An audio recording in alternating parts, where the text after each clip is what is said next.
Amén. Buenas noches. Espero se encuentre usted bien. Quiero que abra su Biblia en Efesios capítulo 1. Bueno, ya no tendría yo que decir en qué capítulo vamos porque usted ya sabe en dónde, ¿cierto?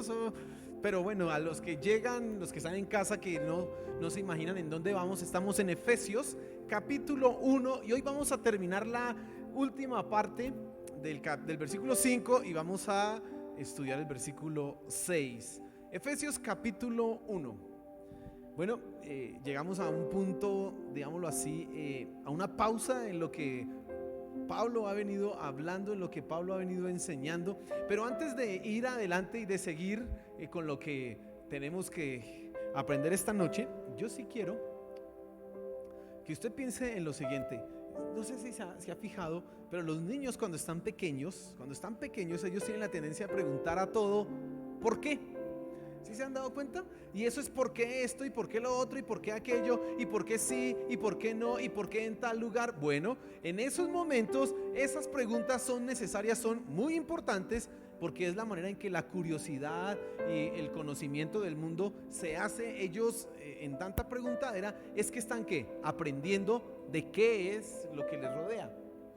Pero eso se pone interesante y eso se pone mucho mejor cuando la pregunta ¿por qué? Surge cuando tú le das una orden a ese niño. Hazlo así, ¿por qué? Y usted ya no siente eso como la curiosidad, sino usted me está retando.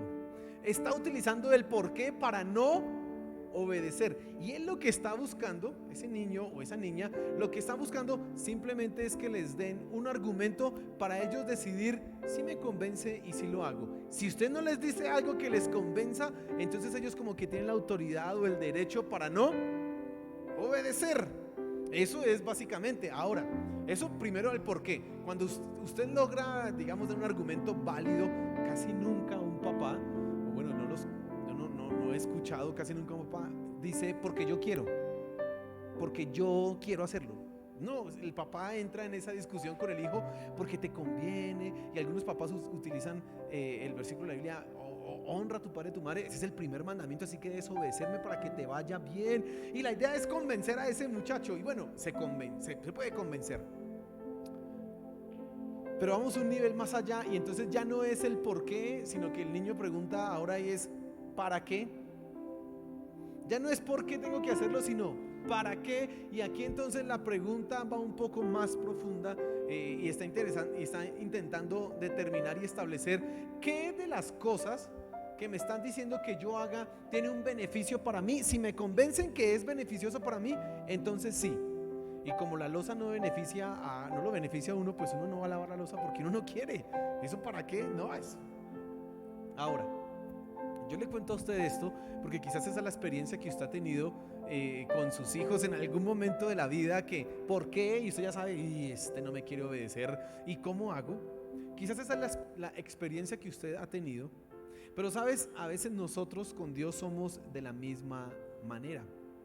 Nosotros con Dios estamos esperando que los argumentos y razones que Él da para exigirnos algo, para demandarnos obediencia, sean lógicos, completamente racionales, coherentes, a tal punto que nosotros estemos convencidos de que sí, no es que me conviene, hay que hacer caso, hay que obedecer. Y entonces nosotros pensamos que, sí, eso es necesario hacerlo. Y cuando ya no es el por qué el que nos convence, sino para qué,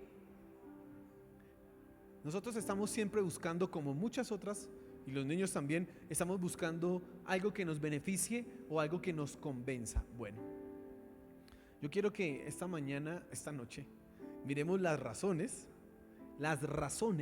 por las cuales Dios ha dado tremendas bendiciones para nosotros. Así que vamos a leer Efesios capítulo 1, la última parte del versículo 5 y el versículo 6 completo. Lo vamos a leer. Dice, bueno, leamos el versículo 5 completo para que como que nos ubiquemos.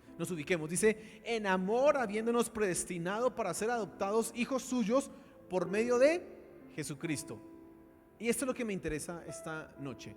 Según el puro afecto de su voluntad, para alabanza de la gloria de su gracia, con la cual nos hizo aceptos en el amado. Vuelvo a repetir esto, según el puro afecto de su voluntad. Esa es la última parte del versículo 5. Dice, para alabanza de la gloria de su gracia, con la cual nos hizo aceptos en el amado. Pablo comienza esta sección hablando de alabanza. Y recuerde que él en el versículo 3 dice, bendito sea el Dios y Padre de nuestro Señor Jesucristo. Sí, y es una expresión de alabanza. Pablo está alabando a Dios por las cosas que ha hecho. ¿Qué fue lo que hizo Dios? Pues Dios bendijo al hombre al escogerlo. Dios nos bendijo, bueno, no tanto al hombre, Dios bendijo a sus hijos amados, a los escogidos. Sí, porque los destinó, los predestinó, les dio un propósito, ser como su hijo, los santificó para que no tuvieran ninguna mancha. Y Pablo comienza alabando a Dios por esto. ¿Sabes? Cuando nosotros hablamos de alabanza y de adoración, nosotros debemos pensar en lo que Dios ha hecho. Tú debes pensar en lo que Dios ha hecho. ¿Y sabes qué es lo más grande que Dios ha hecho? No es tu economía, no es tu salud, no es tu familia, aunque todas esas cosas son dadas por Dios y merecen ser agradecidas y reconocidas, pero no podemos olvidarnos que lo mayor y más grande que ha hecho Dios contigo y conmigo es salvarnos, es escogernos para ser sus hijos, darnos un propósito, darnos un sentido en esta vida. Eso tú no lo puedes perder de perspectiva. Y Pablo comienza precisamente diciendo eso. Alabado sea Dios, bendito. La palabra ahí es elogio, la palabra en griego es eulogio, y esa palabra es lo que nosotros conocemos como elogio. ¿Sí? Cuando alguien elogia a alguien, pues lo está ¿qué? Alabando. Así que bendito, eso es un elogio, alabanza. Y Pablo termina esa sección con este versículo 6 diciendo exactamente lo mismo, para alabanza de la gloria de su gracia. Comienza con alabanza y termina ¿con qué? Con alabanza. Pablo comienza entonces alabando a Dios por lo que él ha hecho, pero en estos versículos nos da el por qué Dios hizo las cosas y el para qué las hizo. Y en primer lugar, el por qué, y dice el versículo 6, quiero que te fijes en eso. Pero en el versículo 5, la última parte, dice, según el puro afecto de su voluntad. ¿Por qué Dios hizo las cosas? Por la respuesta que un hijo no quiere escuchar cuando su papá le manda a hacer algo. Por la misma razón, cuando a nosotros nos puede decir un policía, haga el favor, parece ahí. ¿Y por qué? Porque yo digo, no nos gusta esa razón. Pero ¿sabe qué Dios está diciendo aquí? Creo que nos está diciendo Pablo. ¿Qué fue lo que motivó a Dios? ¿Cuál fue la razón o cuál es en última instancia lo que los llevó a elegirnos y a predestinarnos para ser hijos suyos? El puro afecto de su voluntad, la inclinación de sus deseos, es decir, porque Él quería. Finalmente, la única razón por la cual tú eres escogido por Dios, y ya lo habíamos dicho acá, no es porque seas buena persona, no es porque, es que este es buena papa, lo va a escoger. No, es que Él, después de que yo lo escoja, Él va a ser salvo. Él va, no va a ser salvo, sino Él me va a alabar, es que Él va a ser tan lindo, yo por eso es que le hago esto. No, Dios te escogió a ti porque quería, simplemente, punto. Porque Él quería escogernos, su voluntad lo llevó a eso. Nada más lo inclinó. Es que estamos tú y yo hoy acá.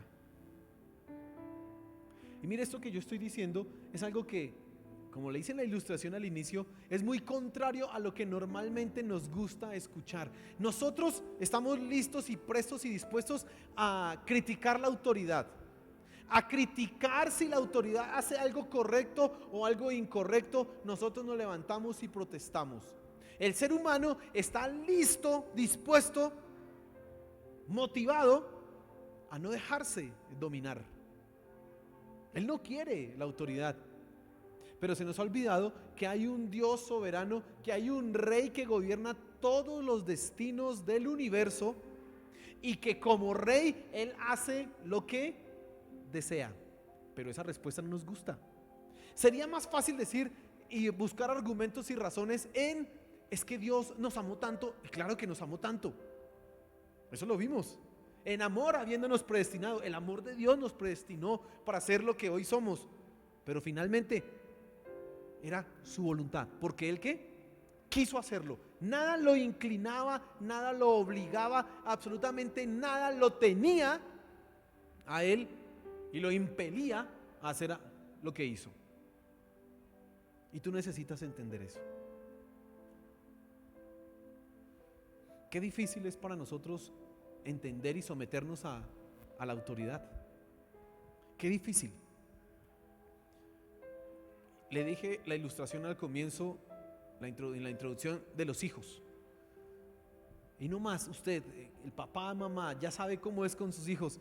Y es que ellos como que les gusta desobedecer. Usted quiere que hagan algo, pero ellos como que les gusta es por el otro caminito. Y usted, ay, pero es que es por aquí. No, es que no. Y no solamente es ese niño, porque a veces pensamos es que cuando niños es que somos rebeldes. Cuando somos adultos, igual. Igual, continuamos de la misma manera.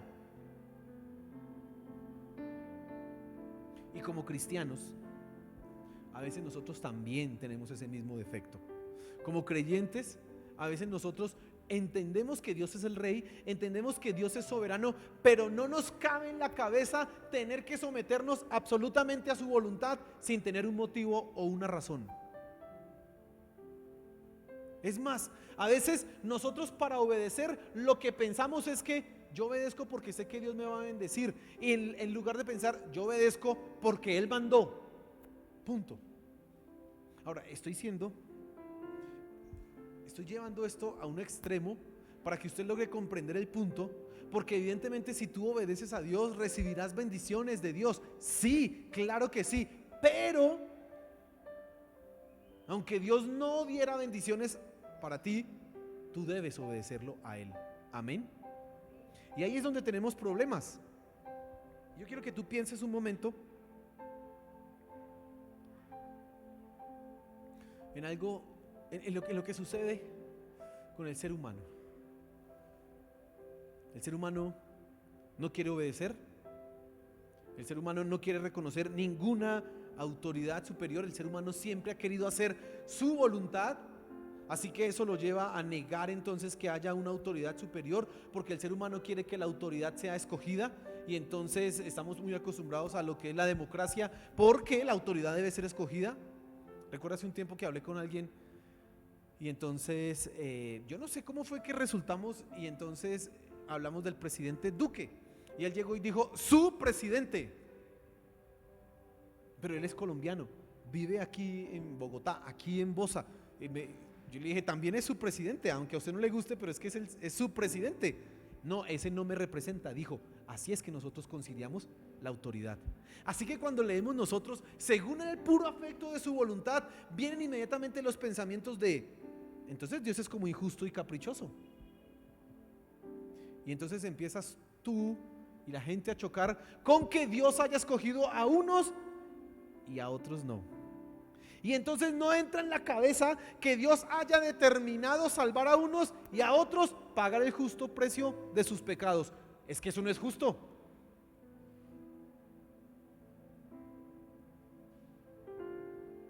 Y cuando llega ese conflicto, entonces vamos a negar la autoridad.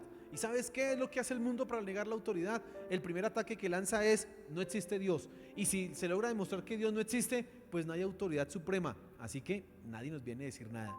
Si logramos demostrar que la Biblia es mentira, que la Biblia no tiene ninguna autoridad, tampoco habrá alguien que nos juzgue. Así que no hay autoridad. No hay alguien que pueda exigir en nombre de un tal Dios que se haga o que no se haga.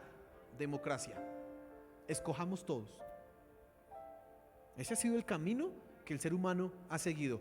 Pero tú y yo que somos cristianos, tú y yo que somos creyentes, que hemos sido escogidos por Dios, debemos reconocer que hay un Dios que es soberano. Y cuando nosotros hablamos de que Dios es soberano, debemos entender que Él hace lo que le plazca. Porque es que soberano, y lo que le plazca no es injusto, porque Dios es santo. Él no puede hacer algo en contra de su propia naturaleza, en contra de su propia justicia, en contra de su propia santidad.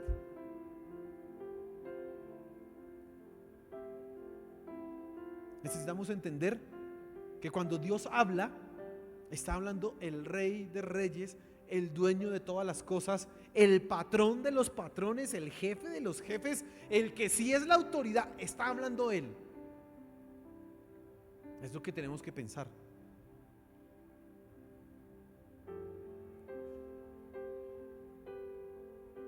Y quiero llevarte a aplicar esto a ti a un nivel más profundo, y es hacerte la pregunta: ¿realmente tú estás sometido a la voluntad de Dios? Y quiero que pienses en esa pregunta desde la siguiente perspectiva. Yo he hablado aquí que una de las razones por las cuales las personas son fracasadas a nivel espiritual es porque no entienden lo que Dios ha hecho en ellos. Si tú logras entender qué es lo que Dios ha hecho en ti, tú no tendrás entonces absolutamente nada que venga a impedirte alcanzar las metas que deben ser alcanzadas. En palabras llanas y simples, si tú entiendes que eres escogido por Dios, tú sabes que no vas a caer en pecado porque yo soy escogido por Dios. Si tú entiendes que eres hecho santo a nivel legal, pero también por medio de Cristo y del Espíritu Santo puedes vencer el pecado, tú dices: no voy a caer en la tentación. Si tú logras entender eso, ya estás un paso más adelante de la victoria. Pero ¿sabes cuál es el problema? Y vuelvo a hacer la pregunta: ¿tú estás sometido a la voluntad de Dios? ¿Entendemos que Él es el Rey soberano y que dice: sed santos porque yo soy santo? ¿Que nos hace esa orden? ¿Entiendes eso a cabalidad? Mira, si tú ya entiendes que Dios te hizo a ti libre, si tú ya entiendes que tienes el control del pecado, que ya la tentación no puede dominarte ni controlarte, pero caes en pecado, lo que tienes que reconocer es que tú quisiste caer en pecado porque quisiste desobedecer, no porque Dios no haya hecho algo en ti. Así que cada vez que tú pecas, tú no debes pensar: ay, es que me falta, que es que Dios como que no me ha tocado. No, Dios ya hizo lo que tenía que hacer. Ahora el que no quiere hacer lo que debe hacer es ¿quién? Eres tú. Y otra vez entonces la pregunta: ¿realmente estás sometido a la voluntad de Dios? Porque el que está sometido a la voluntad de Dios entiende: sed santos porque yo soy santo. Yo no debo hacer aquellas cosas porque Dios lo manda. El Rey soberano lo manda. Y esta es una aplicación simplemente pequeña de lo que nosotros tenemos que entender: que Dios ha hecho lo que ha hecho por su soberana voluntad. Tanto te escogió a ti para salvarte, te escogió a ti para un propósito, lo hace por su soberana voluntad. No hay nada, absolutamente nada, que pueda ir en contra de esa voluntad. Pero si tú dices entenderla, eso debería reflejarse en tu vida. Y cada vez que pecas, entonces debes entender: si es que soy muy malo, porque siendo libre del pecado caigo, es porque yo quiero. Es porque en mí hay algo que todavía se revela en contra de la voluntad de Dios.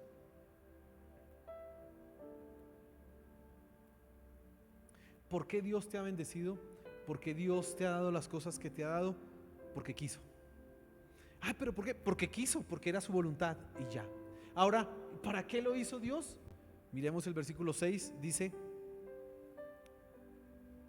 para alabanza de la gloria de su gracia, con la cual nos hizo aceptos en el amado. Hoy hemos titulado la enseñanza: la gracia de Dios. Porque el motivo más grande por el cual Dios hizo lo que hizo no es otro sino que su gracia sea alabada. Hermano, todo es alabanza, todo es adoración. Pablo comienza adorando a Dios, bendito sea el Dios y Padre, y termina en este punto diciendo: para alabanza de la gloria de su gracia. Y lo repite en el capítulo 1 varias veces: para alabanza de su gracia, para alabanza de su gracia. ¿Por qué Dios hizo? Es que algunos dicen, es que Dios se sentía solito, es que Dios necesitaba la creación, es que Dios no necesitaba a nosotros. No, de ninguna manera. Él lo hizo porque quería, porque al final quería que su gracia, es decir, lo que lo motivó a hacer lo que hizo, fuera alabada. Y quiero que hablemos un poco de qué es eso de la gracia, para que tú lo puedas entender y tengamos un poco claro y tengas un motivo para alabar a Dios, un motivo para honrarle. Y podemos decir que la gracia de Dios es el conjunto de acciones que han posibilitado al hombre que se acerque ¿a quién? A Él. La gracia, nosotros a veces hablamos que Dios te dé gracia como que le dé la posibilidad de que usted le caiga bien a las demás personas. ¿Sí se ha fijado que a veces utilizamos esa palabra gracia como que este man le cae bien a todo el mundo? Pero la gracia de Dios va mucho más allá de eso. En realidad la gracia de Dios es aquella que posibilitó que tú y yo estuviéramos frente a Él sin ningún problema. Así que la gracia de Dios fue la que nos escogió, en su gracia nos predestinó, en su gracia nos hizo santos y sin mancha, en su gracia nos adoptó como hijos. Solamente es por su gracia, por su regalo, por su favor, por su infinita misericordia. Gracia.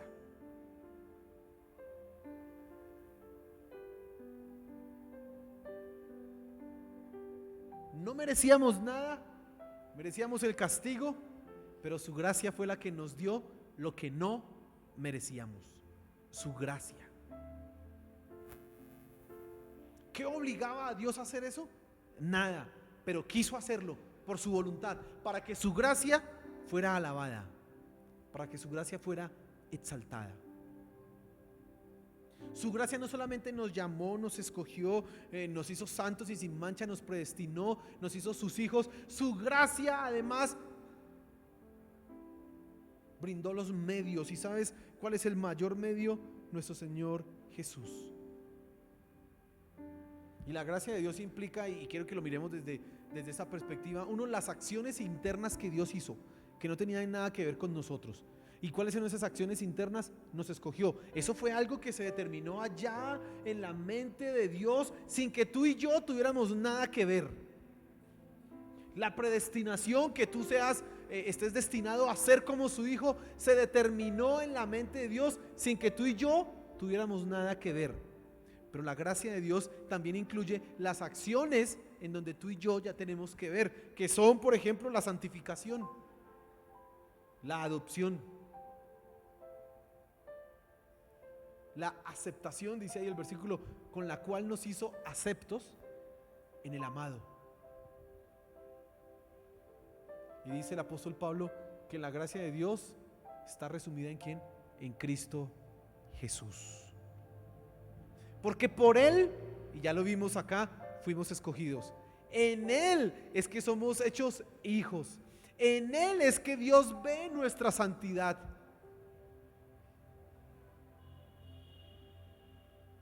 Él, la gracia de Dios es nuestro Señor Jesús. Y entonces, ¿por qué Dios hizo lo que hizo? Porque quería. Esa respuesta no le puede gustar a alguien, pero es la que es. Dios quiso salvar porque quería, porque esa era su voluntad. Profundizando más el para qué, no solamente Dios lo hizo por su voluntad, sino para que su gracia fuera alabada. Y te hago una pregunta en este momento, y es: ¿tú qué piensas cuando estás adorando a Dios? ¿Qué piensas? ¿Qué piensas cuando estamos alabándole a Él?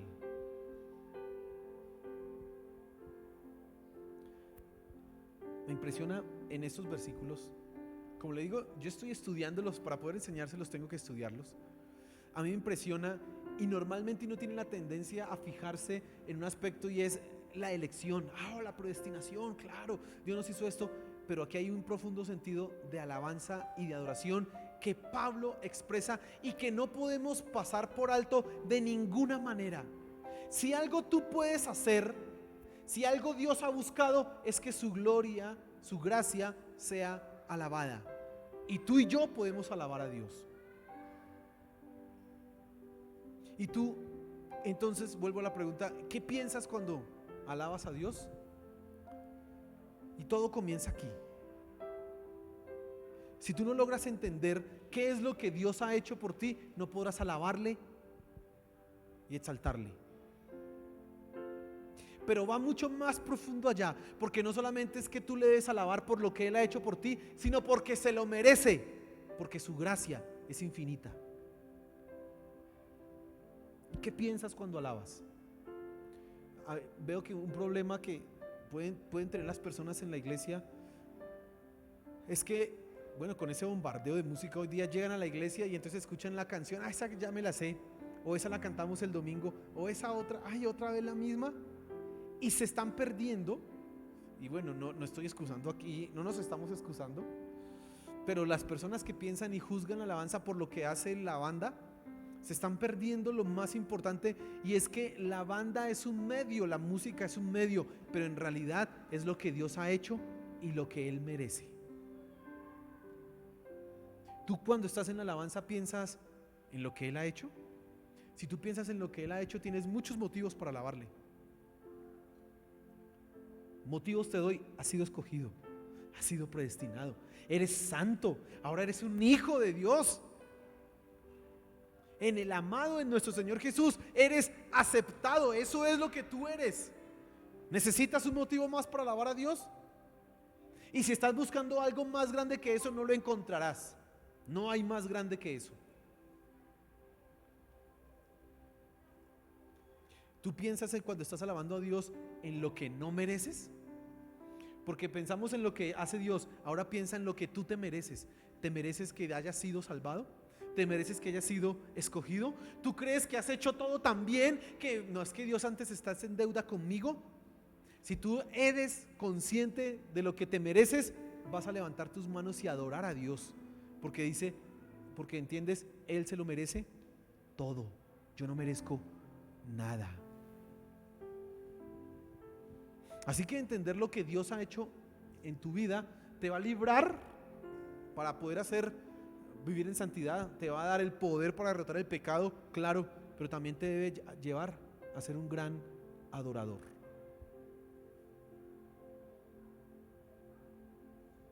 Y cuando somos grandes adoradores, no importa si los que están aquí cantan bonito, aunque mejor que canten bonito, ¿cierto?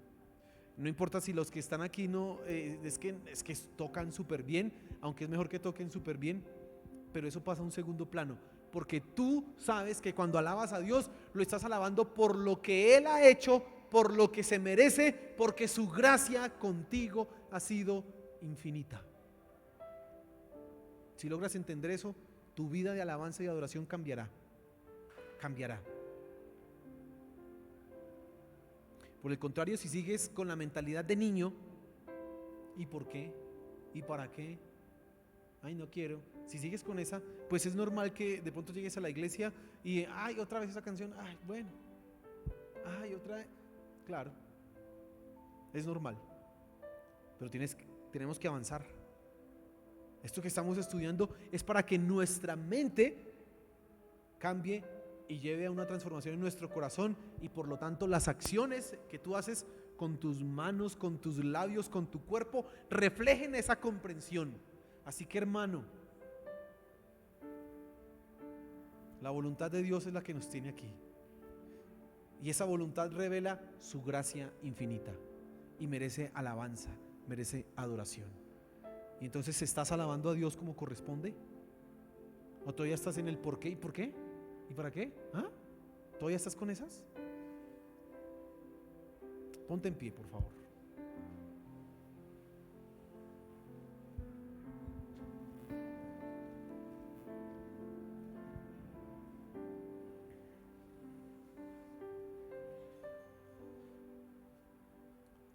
Y quiero que cierres tus ojos.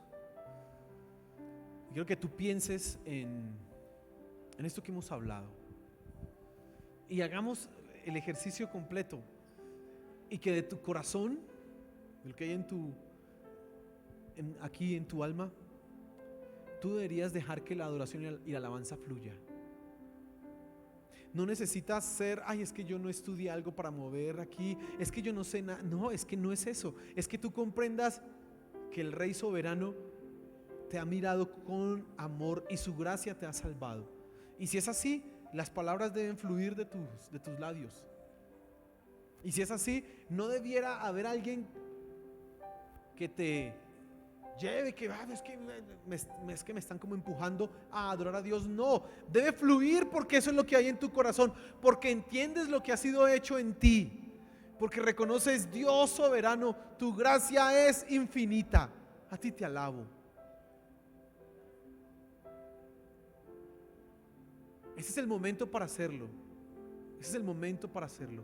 Y ahorita nosotros cantábamos una canción que dice: alma mía, bendice al Señor, tu nombre grande es. Y alabémosle a Él, honrémosle a Él. Levanta tus manos, levanta tus labios, tu voz, perdón, y deja que las palabras fluyan. Deja que de tu corazón empiece a fluir y empieza diciendo: Señor, gracias. Empieza con eso. Empieza diciéndole: Señor, gracias. Tu misericordia es infinita. Tu misericordia es infinita. Tu gracia es inigualable, incomparable. Señor, no hay palabras para expresar lo que hay en mi corazón. ¿Cómo? El lenguaje que tengo es corto, pero tu amor es infinito. Tu gracia merece toda la alabanza, toda la exaltación merece tu gracia. Tu gracia la merece toda la exaltación. Toda la exaltación la merece. Tú, Rey de reyes y Señor de señores, tú mereces toda la alabanza, toda la exaltación, toda la honra y toda la gloria la mereces tú. Alábale, alábale. No necesitas música, no necesitas nada más. Alábale porque Él lo merece. Es su gracia, es su gracia. Si tú logras entender lo que Él ha hecho por ti, le alabarás. Aleluya, Señor. Te adoramos a ti, te alabamos a ti. Mereces todo, toda la honra, toda la gloria, toda la exaltación es para ti. Todo tu nombre merece ser exaltado. Oh Señor, digno eres tú. Grande, maravilloso, misericordioso eres tú, Señor. Misericordioso eres tú. Gracias, Señor. Gracias, Señor. Dale un fuerte aplauso a nuestro Señor. Fuerte ese aplauso para Él.